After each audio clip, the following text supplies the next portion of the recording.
Então os irmãos irão agora iniciar as perguntas, ou a resposta às perguntas feitas. Não vou fazer pessoalmente para cada um dos irmãos, vou fazer aí no conjunto. Se eu achar por bem perguntar pessoalmente a cada um, eu irei fazer, mas sem constrangimento. Então vamos lá. A primeira pergunta, ela faz menção à Escritura, a palavra de Deus, né? A palavra de Deus. E a primeira pergunta diz o seguinte: você crê que a Bíblia, esse conjunto de livros, que dividido em testamentos é chamado de Antigo e Novo Testamento, você crê que ela é a palavra de Deus, ou que a Bíblia é a palavra de Deus? Sim, creio. Sim. Mas isso aqui não foi escrito por homens. Mas o que a Bíblia diz? Esse livro não é produção intelectual desses homens, mas foram homens inspirados por Deus, movidos por Deus. E Paulo diz que toda a Escritura é um documento inspirado. Então ela não contém a palavra de Deus, ela é a... Vocês creem nisso? Sim, creio, sim. Mas Marcos, não crê não, né? Eu não sei o que dizer, não sei se responde sim. Você crê? Você crê? Sim, creio em todos juntos. Você está abalado? Você crê, Marcos? Também? Crê, né? Fique calminho, meu filho, vai terminar. Então, certo, essa é a primeira pergunta. Vocês creem de todo o coração nisso? Creio, sim. Muito bem. Então vamos lá. Você crê na suficiência da Bíblia para conduzir o homem à salvação e no caminho da salvação? Tornar-no sábio nesse caminho, formar Cristo nele. Não precisa de mais nada, não. Não. Suficiente diz o que, Marcos? Que é totalitário, eficaz. A Bíblia nos basta. Sim. A Bíblia nos basta. Sim. Vocês creem nisso? Creio. A Bíblia nos basta. A Bíblia nos basta. Certo. Não há nada aqui, por exemplo, no caminho que a gente não encontre luz, ou a Bíblia nos traz luz sobre tudo? A Bíblia traz Então a Bíblia traz luz sobre tudo. Então vamos lá. Então ela não é só a nossa regra de fé, né? Ela é a nossa regra de vida prática. Então os cristãos devem se conduzir pela palavra de Deus, né? Que ela ensina sobre tudo. Sobre tudo. Sobre a vida pessoal do cristão, sobre a vida familiar do cristão, sobre sua conduta no emprego, sobre como respeitar as autoridades, sobre como se comportar no mundo, como exercer a sua vocação, como viver, como se portar diante de Deus, como cultuar Deus e respeitar o próximo. A Bíblia diz tudo. Como viver no mundo. Tudo, né? Certo. Mas assim, irmãos, a Bíblia também fala sobre a família, né? Tão afetada no mundo em que estamos vivendo, né? Tantos conceitos de família que as pessoas têm hoje. E quando se coloca ao crivo da Escritura, muitos não passam. Muitos não passam, né? Então, como que a igreja faz? A igreja, ela usa o que o Estado diz ou ela se conduz pelo que a Bíblia diz? Naquilo que o Estado fere a Escritura, a igreja defende o quê? A palavra de Deus. É por isso que essa igreja aqui é pró-família. Pró-família. Né? Entendendo que uma família é formada de homem e mulher, marido e esposa.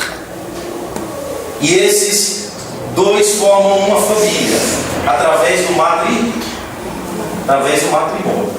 Mas eles casam para quê? Para se bastarem, é? Para um bastar o outro, é?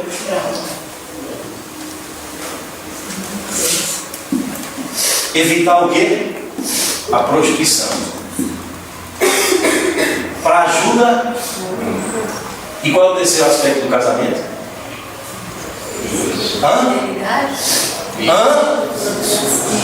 Filhos para a glória de Deus. Para eu casar, para antes do casamento eu acordar com a minha esposa e só vai ser nós dois. É para isso que é o casamento. É para criar filhos para a glória de Deus. O número de filhos quem regula é quem? Hã? Quem é que regula o número de filhos? Eu? Então somos homens da lei. Então não tem. Na Bíblia não tem. Não, eu quero em paz. Rasga essa parte aqui que diz que Deus é soberano. Rasga essa parte que diz que o decreto contempla tudo. O decreto contempla a paz. Algumas partes Deus deixou aqui. Então, essa igreja é para a família, viu? E o casamento diz o seguinte, Marcos, é um homem e uma mulher. O casamento diz o seguinte, é para ajuda mútua, para evitar a prostituição e para a criação de filhos para a glória de Deus. Gerar filhos para a glória de Deus. E ali filhos são literais, não é filhos espirituais não, né? Que a gente pode subjetivar no texto. Dizer, não, eu nasci para gerar filhos espirituais. Não, filhos ali são filhos que descendem de forma legítima de um homem e de uma mulher. Entenderam isso? Então isso é família, né? Que a Bíblia ensina, né? E o divórcio, a Bíblia ensina? Divórcio e novo casamento é bíblico? Não? A igreja, irmãos, como é que ela se posiciona nesse caso? A igreja se posiciona em dizer que o casamento é indissolúvel, até que a morte o separe. Amém. É dessa forma. Na recepção de novos membros, a igreja julga cada caso e dá resposta bíblica. Certo? Entendo o caso de alguns irmãos aqui. E disse a vocês que o conselho deliberou, a igreja deliberou e vai julgar a partir da luz recebida agora. Da luz recebida agora. A partir de hoje. Então vocês creem assim, casamento é indissolúvel, até que a morte o separe, e que diante do divórcio e do novo casamento a igreja se posiciona de forma bíblica e até que a morte o separe, e que não há pecado tão grande e tão grave que não seja capaz de ser perdoado e recomeçar a vida. Então é assim que a igreja se posiciona. Essa igreja é pró-família e defende isso. Amém, irmãos? Amém. Então é a partir de hoje. Essa luz aí vai servir de um símbolo. Essa luz agora que está representando essa palavra vai julgar vocês a partir de hoje. Certo? Então vamos lá. Terceira pergunta. Você confessa que a doutrina da palavra de Deus resumida na confissão de fé, não a tenho aqui em mãos, de 1689 e ensinada nessa manhã pelo Davi ou nesta igreja, é a verdadeira e completa doutrina da salvação? Sim. É? Sim. A confissão de fé diz que o homem é depravado? Sim. A Bíblia diz isso? Sim. Mortos, qual é a condição do homem quando foi salvo? Morto em delitos e pecados. A confissão de fé diz que Cristo é o único meio de salvação, Ele é um mediador, e em sua humanidade, em sua divindade, Ele proporcionou, Ele concedeu diante de Deus essa redenção perfeita ao homem, que estando nele não há mais nenhuma condenação para aqueles que estão em Cristo. E que, antes de tudo, antes disso acontecer, no tempo, aqui aonde esse relógio começou às 9h30, já são 11h20, no Cronos, na nossa história, na minha vida, na sua vida, no meu caminho, no nosso caminho, esse chamado, na verdade, é o cumprimento de um plano eterno. Isso representa o decreto, a eleição, de que Deus em si mesmo quis salvar alguns e não outros. Isso fere a justiça de Deus? Não. Fere a perfeição de Deus? Fere. Quem jamais pode arguir-se contra Deus, ou levantar-se contra Deus e dizer: por que o Senhor não salvou todo mundo? Romanos 9 diz o quê? Oleiro se cala, e o barro faz o que ele quer. O oleiro faz o que ele quer, e o barro se... E não o contrário. O oleiro se cala e o barro agora vai dominar. Né? Então vocês creem nisso? Tem alguma coisa aqui na doutrina da salvação que fere a Escritura? Não. Perseverança dos santos, santificação. Vocês creem em tudo isso? Creio, sim. Agora a quarta pergunta é uma consequência lógica. Então você promete permanecer nessa verdade? Sim. Pela graça, é só a graça que nos faz permanecer bem. É porque ninguém é bom, não, é graça dele. É graça. Porque tem hora que ela desce assim, amarga, né? Tem hora que contraria os aspectos do homem caído. Vai que conta, se choca. Não é graça, viu? Graça. Então permanecer nessa doutrina pela graça de Deus na vida significa rejeitar todas as doutrinas e práticas que contrariam a palavra de Deus. Salvação pelas obras, manter a salvação, santificação legalista, Cristo mais alguma coisa, né? Deus não tem plano, Deus não é soberano em salvar, colocar o homem no centro. Estão prontos a negar tudo isso, a rejeitar tudo isso, como Paulo disse a Timóteo: combate o combate da fé, meu filho. As heresias que estão à volta aí, rejeitam, combatem e permaneçam pela graça naquilo que é verdadeiro. Perseverem nisso. Prometem. Sim. Vocês creem que as três pessoas, Pai, Filho e Espírito Santo, são o único e eterno e verdadeiro Deus? Sim. Creem na Trindade? Sim. Sim. Pai, Filho e Espírito Santo. São três pessoas, mais um. Só Deus. Um só Deus. Essa doutrina é o fundamento da nossa vida cristã. É o fundamento. Paulo diz: Deus Pai elege, Efésios 1. Deus Filho redime. E Deus Espírito Santo aplica e sela. Aplica e sela.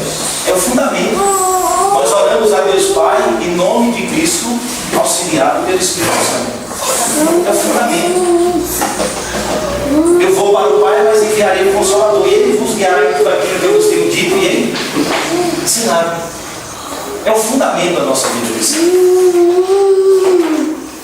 E essa doutrina também nos diz que submeter-se a ela, ou vivê-la na prática, é submeter-se também ao senhorio de Cristo.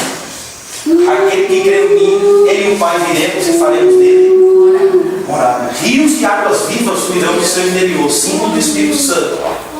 Então, submeter-se a essa doutrina e viver na prática é como submeter-se ao próprio Cristo, porque nele residia toda a plenitude da divindade.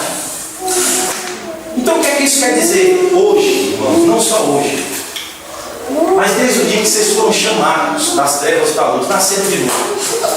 Cristo tornou-se sobre a vida de vocês Salvador e Senhor. Senhor. Vocês creem nisso? Que Cristo não é só Salvador, mas Senhor.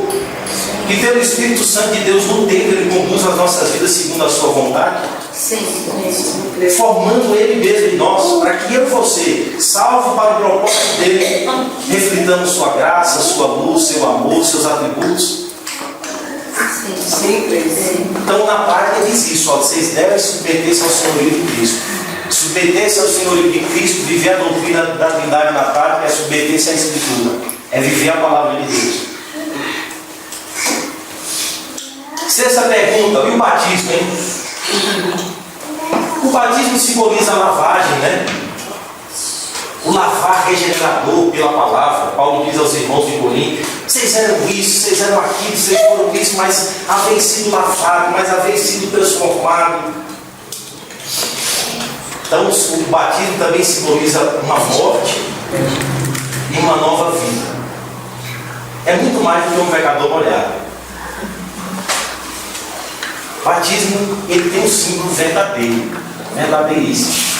E aí eu disse aos irmãos, né, Alexandre lembra até a hora. Tem gente que lembra o dia do batismo de 1689, o dia que ele batizou. O rio que ele batizou, o pastor que ele batizou, a hora que ele batizou. Que bom, né? Isso não é ruim. Eu só uso isso como exemplo. Olha, o símbolo não ficou lá. O símbolo não ficou lá. O símbolo é ressignificado todo dia.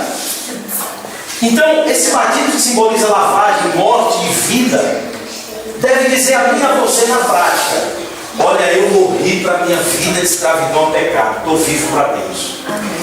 As minhas atitudes devem demonstrar isso: fui morto para o pecado, mas vivo vive para Deus.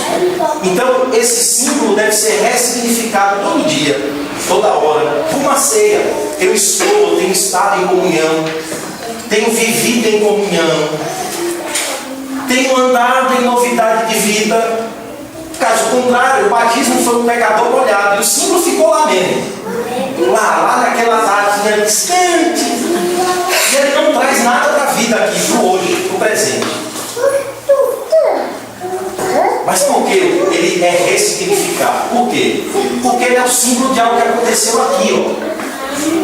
Novo nascimento, arrancar com as raízes e tudo o homem ou o velho homem do pecado, da morte para a vida. Olha os contrastes: morte e vida, reino das trevas, reino da luz. Então são dois opostos, são dois extremos diametralmente opostos. Então, morte e vida, treva e luz. Domínio das trevas operando sobre os filhos da desobediência, reino de Cristo. Domínio de Cristo, governo de Cristo, senhorio de Cristo. Vocês creem nisso? Sim.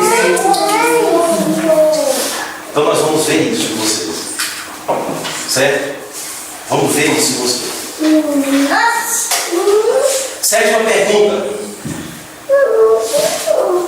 Isso não significa que seremos agora perfeitos, né? Fica a vidinha aqui, a partir de agora, do novo nascimento, não dizendo agora, professor, mas a partir do dia que um cristão nasce de novo, o pecado virou problema. Não era, virou. Porque agora ele vai ter que viver esse conflito do homem que nasceu de novo com os requisitos do pecado que está nele e com as tentações que cercam. Vira um problema. Vira um problema, né? E Paulo diz assim: miserável homem que sou, quem me livrará do corpo dessa morte? Aí ele olha para Cristo, graças a Deus que nos dá a vitória em Cristo. Mas ele diz: eu sou miserável, dos pecadores eu sou o principal. Então ser cristão é detestar-se não só o pecado, mas a sua natureza e os requisitos da natureza caída. Considerar-se como miserável, sem vida, sem graça, sem nada. Isso deve levar o cristão não a um drama de consciência, ficar ali, ó, pilhado, né? Tem gente que se pilha, né? Mas a Bíblia, a Escritura nos mostra o recurso da graça: Cristo. Cristo. Recorram a Cristo. Recorram a Cristo. Então, isso deve levar-nos à humilhação e procurar vida fora de nós, em Cristo. Em Cristo. Agora como, hein? A Bíblia é um meio de graça. Revela Cristo. Sim. Mas é um recurso que Deus deu, meio de graça. Devoção, leitura diária, estudo constante da Escritura, leitura devocional. Como amo a tua lei, nela medito de dia e de noite.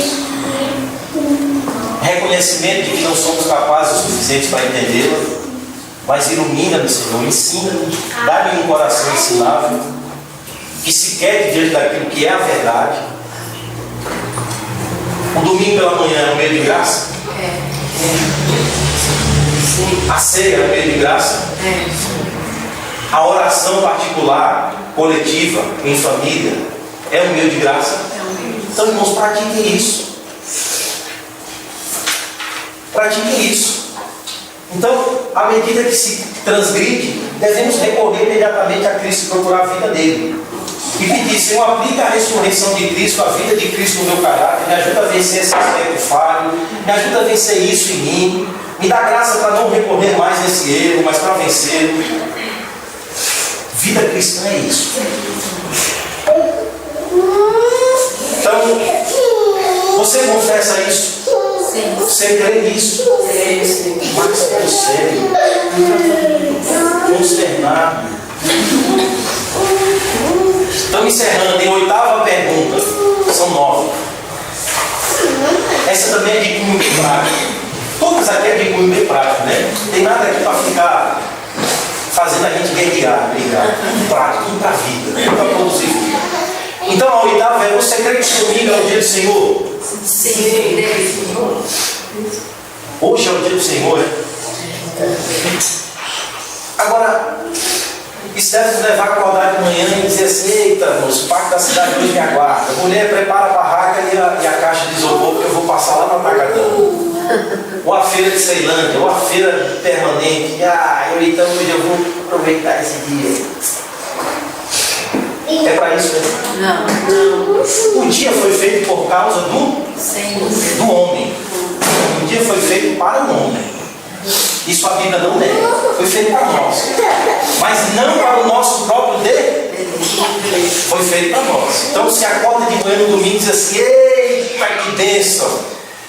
Deus me providenciou esse dia para que eu lembre dele como meu Criador, como meu Senhor, como meu Redentor, como aquele que me ensina que nem só de pão eu vivo, como aquele que me ensina que não é a minha correria que vai fazer com que eu alcance as coisas, como aquele que vai me ensinar que eu preciso sentar e ficar quieto e saber que ele é Deus. Esse dia deve dizer isso. E arrumar a roupinha, passar a roupinha, tomar um cafezinho reforçado. Eu não deixo para tomar um café aqui. E vamos adorar a Deus. Não é o dia do... Quem crê deve viver isso. É essa a prática do dia do Senhor. Mas incorremos o perigo de fazer o quê? Inverter. Eu sirvo ao dia e não sirvo ao Senhor do dia. Aí o cara acorda assim, legalista, pesado, coração vem, mas não sei se estão vindo, porque disse anteriormente que Cristo agora é o meu Salvador e meu Senhor. Ele é o dono do dia. Por servir a Ele, eu vou guardar esse dia. Ele é o Senhor do dia. Eu não troco o Senhor pelo dia. Eu não troco o dia pelo Senhor. Ele continua sendo o Senhor do dia. E só tem significado esse dia para quem está em Cristo. E Paulo diz: uma fé verdadeira atua pelo amor, voluntariedade, amor. Então, mais uma vez, a adoração pública e religiosa deve ser praticada como tendo consciência de que o domingo é o dia do Senhor. E estamos aqui para servir ao Senhor no dia. Creem nisso? Sim. A última pergunta. Sobre disciplina. Ou trem difícil, né? Os próprios discípulos dizem assim: Senhor, aumenta-nos a fé, Senhor. Por quê? É um dos aspectos difíceis a serem exercidos na igreja. Olhar um no olho do outro e ajudá-lo, discipliná-lo, corrigir.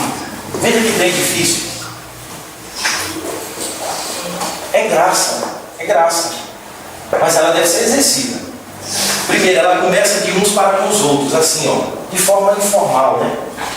Um olhando para o outro e tentando ajudar o outro, para que ninguém seja endurecido pelo engano do pecado. Vamos, né? Então, irmãos, não entendam isso como chatões, mas como recurso da graça. E deve ser exercida em amor, né? Em amor. E deve ser praticado pela igreja. A igreja pratica a disciplina. Essa igreja deve praticar a disciplina. Mateus 18. Começa individual, parte para 2 testemunhas, vai para a igreja até que se feche um caso. Mas essa igreja deve praticar. Vocês creem que a disciplina é um recurso da graça? É bíblico? Estão prontos a exercer? A sofrer? Também? Então é isso. Vocês creem em tudo isso? Irmãos, eu encerrei as 9 perguntas. São 9. Eu consulto a igreja, se a igreja, os irmãos, os membros da igreja querem fazer alguma pergunta.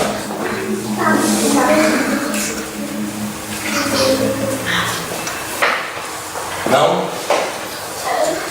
Eu peço aos irmãos que saiam aí. Disse aos irmãos que agora a Assembleia vai deliberar. Né? Então já vocês voltam para ver a fumaça branca.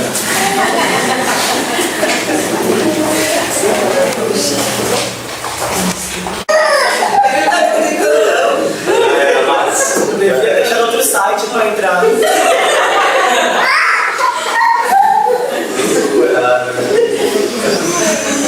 É uma descontração, né? Mas deixa eu dizer aos irmãos. Então, a Assembleia, a igreja aprovou a posição dos irmãos. Certo? Então, os irmãos que são responsáveis por essa igreja, nós somos muito mais responsáveis pela vida dos irmãos. eu, todos aqueles aqui que são responsáveis pela vida de todos vocês. Certo? Então, a partir de hoje, vocês não gostam mais de comunhão parcial, aquela questão suspensa. Agora vocês gostam de comunhão total. Certo? Então, sejam bem-vindos aí à comunhão da igreja. Mais uma vez. A sua abençoe a todos. Obrigado. Eu só chamar a atenção deles, assim, a partir de agora os irmãos passam a fazer parte da Assembleia da Igreja. Os irmãos já passou a expor para vocês, o governo batista, ele é um governo democrático. Então todas as decisões importantes da igreja são trazidas à Assembleia, marcada previamente. É uma convocação também feita, os irmãos são avisados previamente, e os irmãos passam a compor o voto de membro. Então aqui a gente sempre que leva um assunto à discussão, a gente considera a maioria simples, 50% mais um, maioria simples, o assunto está votado e encerrado. O que isso significa? Algumas vezes são questões administrativas, de comprar cadeiras, impressoras, não sei o quê. Outras vezes são questões espirituais, são questões como, por exemplo, a profissão dos irmãos, de uma assembleia. Então, algumas vezes requer menos preparação, porque é uma questão administrativa, quanto papel que a igreja vai comprar. Porque também as finanças da igreja também são de responsabilidade da Assembleia, embora tenha os irmãos que são designados para cuidar disso. Outras vezes são assuntos espirituais, comunhão, excomunhão, disciplina. Então é importante chamar a atenção dos irmãos nesse sentido. Algumas vezes os irmãos vão ser chamados a opinar sobre a disciplina de um irmão querido, e algumas vezes os irmãos vão ser chamados a ir buscar esse irmão no caso de disciplina. Então, só para chamar a atenção dessa questão, a Assembleia é uma convocação da igreja, os irmãos, quando convocados para participar, e tem direito a voto. Ou você pode votar a favor, contra, ou não votar, se abstrair. Certo? Era só essa. Aí eu vou passar depois uma ficha de membro para a gente ter catalogado lá certinho, endereço, telefone, essas coisas institucionais. Vocês não vão fugir, gente. Mas... Irmãos, vamos orar. Senhor, nosso Deus e Pai, nós pedimos a Tua graça sobre as nossas vidas. Amém. Perdão dos nossos pecados. Amém. Pedimos, Senhor, a Tua ajuda, o Teu amor, a Tua paciência, a Tua graça sobre cada um dos irmãos. Amém. Estes irmãos aqui, ó Deus, que professaram a fé, o Senhor conhece o coração de cada um deles. Amém. O Senhor possa confirmar o que eles acabaram de dizer. Só para podes confirmar, Senhor. Amém. Assim como o Senhor enxerga, o Senhor limpa para que dê fruto, o Senhor também arranca quem não produz fruto. Amém. Tudo é uma questão soberana do Senhor. E nós queremos, ó Deus, entregar as nossas decisões, aquilo que acabamos de deliberar, aquilo que acabamos de ouvir, aquilo que acabamos de aprovar, Senhor. Queremos entregar ao Teu cuidado. Amém. Para que Tu, ó Deus, eterneces o Teu favor, a Tua graça, a Tua vontade, a Tua misericórdia sobre esta igreja, sobre estes irmãos, sobre todos nós, em nome de Jesus. Amém. Amém.